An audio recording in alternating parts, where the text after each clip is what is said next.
akselerasi mendadak atau hard launch.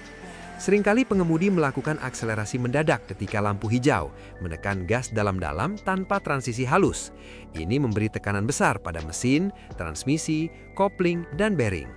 Meskipun mobil dirancang agar menahan tekanan, kebiasaan ini akan mempercepat keausan komponen internal. Seorang pengemudi yang rutin ngegas mendadak di lampu merah, beberapa minggu kemudian mesin terasa kasar, tekanan oli menurun, dan konsumsi oli meningkat drastis.